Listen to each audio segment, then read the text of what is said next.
ایک لطف لینا چاہتا ہوں، وہ حضرات جو باہر کھڑے ہیں وہ بھی اس ضمن میں شامل ہو جائیں اور آ کے مجلس اعظام میں تشریف فرما ہو، تاکہ اس باجماعت ذکر فضائل اہل بیت کا آغاز ہو سکے۔ ایک مرتبہ بلند آواز سے امام زمانہ کی خوشنودی کے لیے صلوات پڑھ دیجیے۔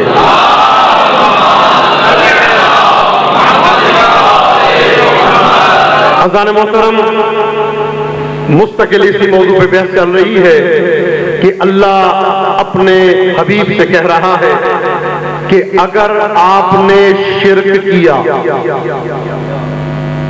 اگر آپ نے شرک کیا تو آپ کی نیکیاں اعمال ضبط نہیں ہپ ہو جائیں گے، لا یمکن، ریورس نہیں ہو سکتے، جو گئے بس چلے گئے۔ انسان محنت کرتا ہے عبادت کے لیے، عبادت کرتا ہے رضایت کے لیے، رضایت چاہتا ہے تقرب کے لیے، تقرب چاہتا ہے جنت کے لیے، اللہ اکبر، تقرب چاہتا ہے جنت کے لیے۔ اللہ یہ کہہ رہا ہے اگر آج آپ بھی مشرک بنے تو یاد رکھیے گا میں اللہ آپ سے بھی درگزر نہیں کروں گا۔ مخاطب کر رہا ہے اپنے حبیب کو، پیغام دے رہا ہے امت رسول،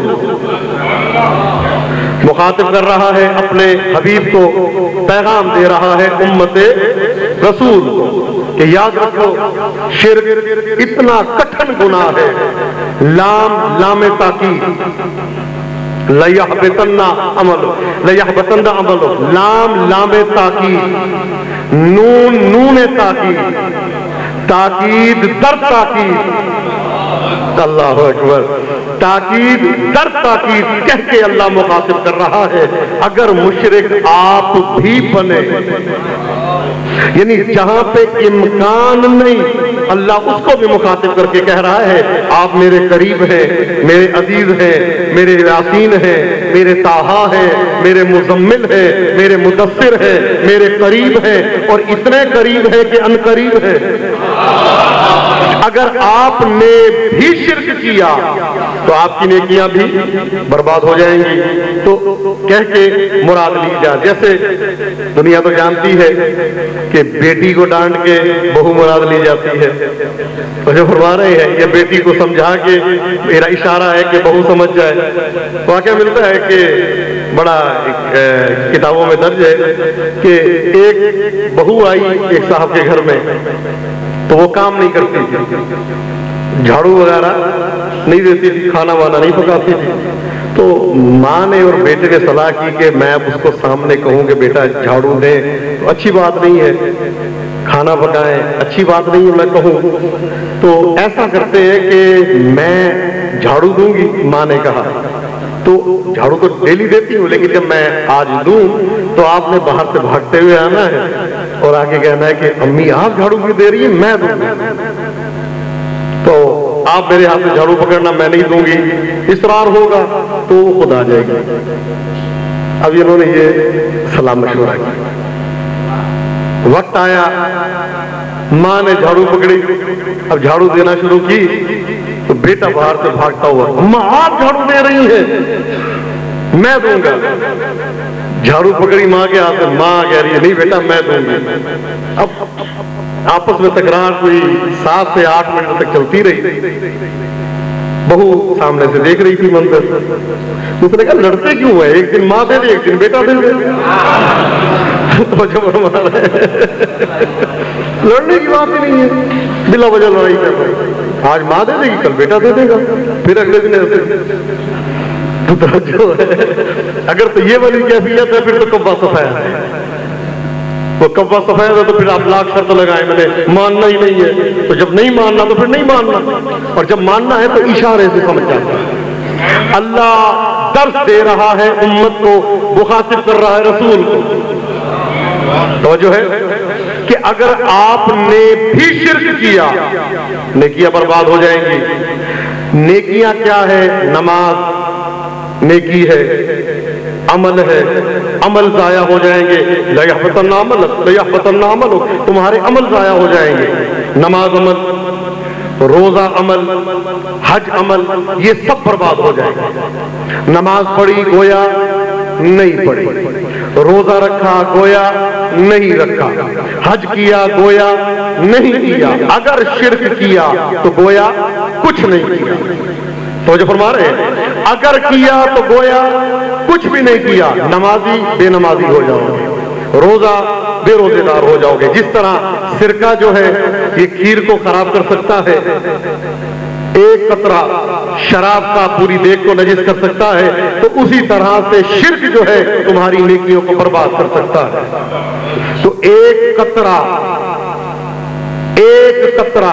شراب کا اگر کسی پاک کو نجس کر سکتا ہے تو ایک قطرہ عشق حسین کا نجس کو پاک بھی کر سکتا ہے۔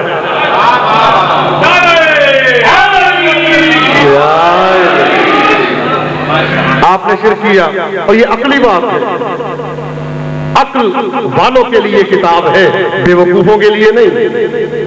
اور مذہب اہل بیت مذہب عقل ہے، بے وقوفوں کے لیے نہیں ہے، عقل مندوں کے لیے ہے۔ اللہ نے پیدا کیا، اب عقل کے ذریعے حکم دے رہا ہے۔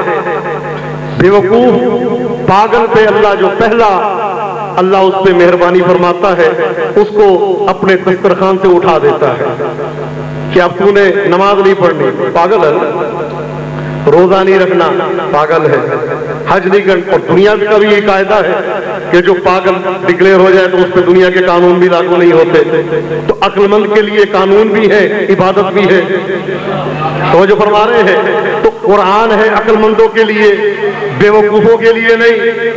تو جو فرما رہے ہیں عقل کا تقاضا یہ ہے کہ امام ایسا ہو جو جنت بانٹنے والا ہو، اللہ اکبر، امام ایسا ہو جو جنت بانٹنے والا ہو، ایسا نہیں جو لینے والا ہو، بانٹنے والا ہو، لینے والا نہیں، دینے والا ہو، عطا کرنے والا ہو۔ تو اب عزیزان محترم، اللہ نے سب سے پہلے کس کو خلق کیا؟ 4-5 احادیث ملتی ہیں۔ اول ما خلق اللہ العقل، اللہ نے سب سے پہلے عقل کو خلق کیا۔ دوسری حدیث، اول ما خلق اللہ القلم، اللہ نے سب سے پہلے قلم کو خلق کیا۔ تیسری حدیث، اول ما خلق اللہ نوری، اللہ نے سب سے پہلے میرے نور کو خلق کیا۔ جب سب سے پہلے کہہ دیا تو یہ 3 چیزیں کہاں سے آ گئیں؟ اللہ اکبر، توجہ نہیں فرما رہے بھئی۔ میں نے کہا سب سے پہلے کوثر بھائی آئے امام بارگاہ میں، پھر کہوں سب سے پہلے اشفاق صاحب آئے، پھر کہوں سب سے پہلے رحمان صاحب آئے، تو کیا کہیں گے قبلہ یہ سب سے پہلے تو ختم ہو گیا، یا کوثر صاحب آئے، یا اشفاق صاحب آئے، یا رحمان صاحب آئے۔ اب میں بدل کے یہ جملہ کہوں، سب سے پہلے کوثر صاحب آئے، سب سے پہلے میرے بھائی آئے، سب سے پہلے میرے عزیز آئے، تو جو فرما رہے ہیں تو اب ذہن تصور اس طرف جائے گا کہ یہ ایک شخص کے 3 نام ہیں۔ تو جو فرما رہے ہیں اول ما خلق اللہ القلم، قلم بھی یہی ہے، عقل بھی یہی ہے، صراط بھی یہی ہے، نور بھی ان کا، جس کا لکھنا ہے انہوں نے لکھنا ہے، یہ نہیں ہے قلم، قلم ان کے بیان کا نام ہے، لو ان کے ارادے کا نام ہے، تقدیر ان کی نیت کا نام ہے۔ اللہ سب سے پہلے اللہ نے عقل کو خلق کیا۔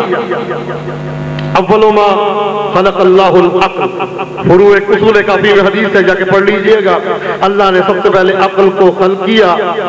امام صادق فرماتے ہیں ثم صلی علی محمد وآل محمد، ثم قال، پھر اللہ نے عقل سے کہا اقبل، آجا، عقل آگے، آگے آجا، عقل آگے، ثم قال ادبر، پیچھے جا، عقل پیچھے چلی۔ ثم خلق اللہ الجہل، پھر اللہ نے جہل کو خلق کیا، جہالت کو۔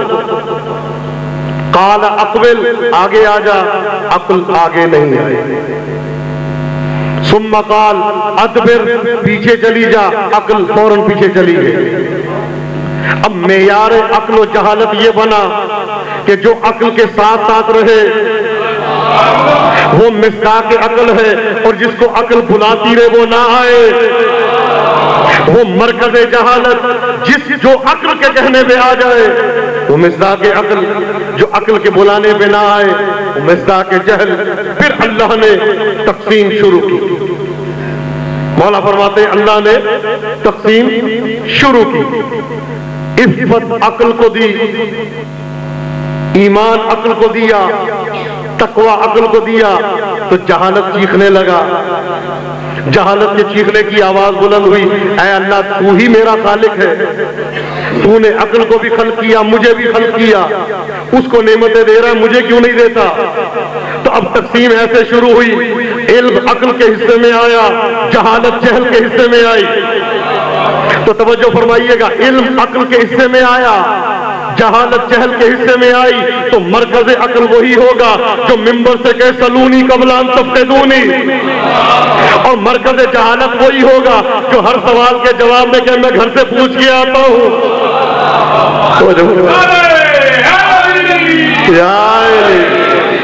اب تقسیم شروع ہوئی، عقل کو عطا کیا، اللہ نے نور عقل کو دیا، تاریکی جہالت کو دی، اللہ نے ایمان عقل کو دیا، بے دینی جہالت کو دی، اللہ نے خلوص عقل کو دیا، بے خلوصی جہالت کے حصے میں، اللہ نے ثبات قدمی عقل کے حصے میں، اور بھاگنا جہالت کے حصے میں۔ تو جو نہیں فرما رہے، مجھے نہیں معلوم کہاں بیٹھے ہیں آپ۔ ثبات قدمی عقل کے حصے میں اور بھاگنا جہالت کے حصے میں، یقین عقل کے حصے میں، شک جہالت کے حصے میں۔